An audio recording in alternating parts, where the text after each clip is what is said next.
चुका है। अब मेरा तकरीर करना ठीक नहीं है। स्टेज पर बैठे हुए मेरा सिद्दीकी साहब, जबा मलिक साहबा, सईद खान साहब, मुबिन कुरैशी साहब, मोहतरम शबीर बिद्रोही साहब, सैयद इरम साहब, सलीम माफ खान साहब, मोहतरम मौलाना कल्ब जवाद साहब, समीर सिद्दीकी साहब, यूसुफ अफगानी साहब, रईस शेख साहब, यहाँ मौजूद तमाम दोस्तों, साथियों, भाइयों और बहनों, बहुत लोगों की बातें हुई, लोगों आपने सुना। मुझे ऐसा लगता है जब मैं इन महफिलों में बैठता हूं तो मैं सबसे बड़ा फकीर हूं, सबसे भीख मांगने खड़ा हुआ हूं। यकीन जानिए, मैं सियासत में सिर्फ इसलिए आया कि किस तरह से इस कौम को उसका हक दिलाया जा सके। मैं बार बार कहता हूं कि मेरे परिवार में, मेरे खानदान में कोई भी सियासत में नहीं था, लेकिन मैं पकड़ा गया बम ब्लास्ट में, बेकसूर जेल में रहा। हमारे साथ बैठे हैं यहाँ पे आसिफ साहब, खुद मेरे साथ जेल में थे। किस तरह सोबतें हमने बर्दाश्त की, कैसे कैसे हमने देखा बम ब्लास्ट के बाद बेकसूरों के साथ कैसा जुल्म किया गया। कोई बचाने वाला नहीं था, कोई पूछने वाला नहीं था, कोई डेलीगेशन जाकर मुख्यमंत्री से ये कहने वाला नहीं था उस वक्त कि ये जुल्म हो रहा है। तो मैं जेल में रहने के बाद अल्लाह से दुआ करता था, या अल्लाह, मैं कारोबारी तो हूं, लेकिन निकलने के बाद मैं सिर्फ और सिर्फ एक सियासत करूंगा ताकि मैं इन लोगों को अपने किरदार तक पहुंचाने की ताकत पैदा कर सकूं। बाकी मेरा कोई मकसद नहीं था। अगर मुझे एमएलए बना होता तो मैं इलेक्शन लड़ लिया होता 95 में, नहीं लड़ा मैं।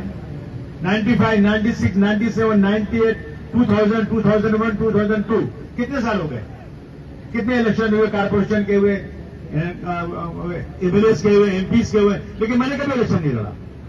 मेरा मकसद सिर्फ ये था कि मैं अपने लोगों को जमा करूं और जमा करके एक ताकत बना सकूं। लेकिन अफसोस है, कोई नहीं कर सका। मैं आए चले गए।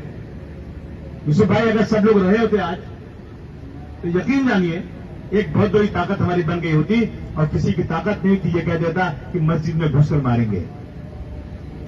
देख रहे हैं सब चीजें रोज हो रही, दोबारा उसको दोहराने की जरूरत नहीं है। लेकिन मैंने पढ़ा है, अली मियां नदवी साहब इस मुल्क के बहुत बड़े आलिम थे। उन्होंने लिखा है, मैं बार बार पढ़ कहता हूं कि अगर इस मुल्क का पूरा मुसलमान 100% जमात नमाजी बन जाए और तहज्जुद गुजार बन जाए पूरा मुसलमान, फिर भी अगर उसको सियासी बसीरत नहीं आई तो याद रखना कि इस मुल्क में 5 वक्त नमाज पढ़ना भी मुश्किल हो जाएगी। दुनिया इतनी बुरी नहीं है कि सब बुरे लोग हैं। दुनिया इसलिए बुरी है, अच्छे लोग खामोश हैं।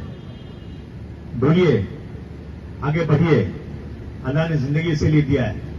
इकट्ठा होइए, एक प्लेटफॉर्म पर रहिए।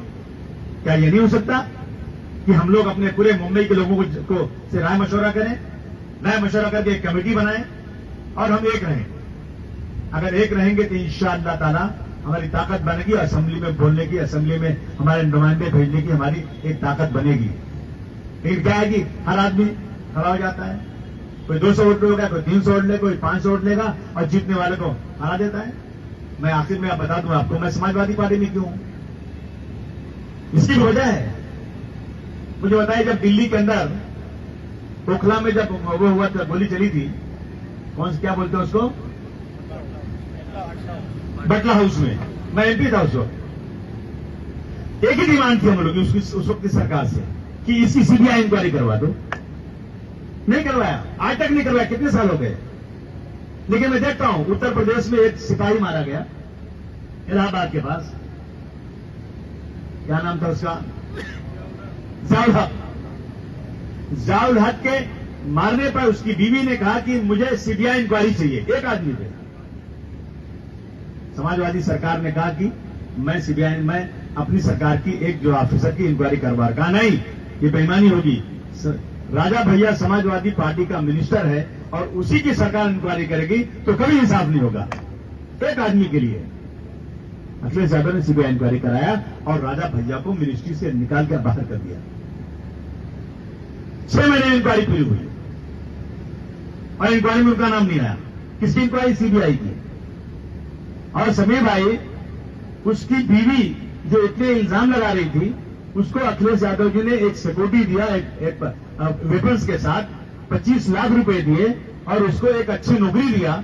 लोगों ने कहा कि ये बीवी जो उसकी है, ये पैसे अपने ससुर वगैरह को नहीं देगी, खुद रख लेगी। अखिलेश जी ने उसके ससुर वगैरह को बुला के और 25 लाख रुपया दिया। मुझे बताइए हिंदुस्तान में किसने किया आज तक? बताइए मुझे आप। जब मैं ब्रह्मराज से छूटकर आया था, वो मिनिस्टर्स, वो लोग जिनके लिए हम अपनी गाड़ियां, अपने पैसे खर्च करते थे, वो हमारे साय से दूर भाग रहे थे। और एक हिंदू लीडर उत्तर प्रदेश में बैठा हुआ, जिसको मैं कभी जानता नहीं था, जिसको पहचानता नहीं था, मैंने किसी के जरिए उनसे बात किया। उन्होंने कहा मैं बंबई आता हूं तुमसे मिलने। वो आए। हमने कहा टाटा पे बहुत सारे लोगों से बात हो रही, शरद पवार साहब से बात हुई। उन्होंने कहा हम कैबिनेट में ले जाएंगे, इसको खत्म करेंगे। मुलायम सिंह मुस्कुराए और अपने सेक्रेटरी को बुलाया और एक कागज पे लिखा, आज से उत्तर प्रदेश में टाटा खत्म करता हूं। मुलायम सिंह यादव बोले भेज दो, खत्म। भेज दिया, खत्म हो गया। और उन्होंने ये भी कहा उस वक्त कि मैं जिस टाटा को खत्म कर रहा हूं, मुझे पूना से आकर के एक आदमी ने हमला किया था और पकड़ा गया था लखनऊ में, वो बंद है जेल में टाटा के तहत। अगर मैं टाटा खत्म करूं वो छूट जाएगा, छूट जाने दो, लेकिन मैं खत्म करता हूं। बोलिए है कोई? बोलिए आप लोग, है कोई ऐसा करने वाला आज? कौन है आज करने वाला? इसलिए मैं कहना चाहता हूं दोस्तों, हमने बहुत आजमा लिया। अभी इसी मुंबई के अंदर महाराष्ट्र में 5% मुसलमानों को रिजर्वेशन मिलेगा। किसने लाया था? जिन लोगों ने लाया था ना, उन लोगों की सरकार 2-2 बार आई। और जब हम उनसे कहते हैं कि साहब इसको लाइए आप, तो कहते हैं मत बोलिए, पोलराइजेशन हो जाएगा। और जब बीजेपी की सरकार आती है ना, वही खड़े हो जाते हैं कि साहब आप क्यों नहीं दे रहे हैं रिजर्वेशन? तो बीजेपी वाले हंसते हैं, बताए तुम्हारी सरकार, तुमने नहीं दिया। हमसे पूछते हो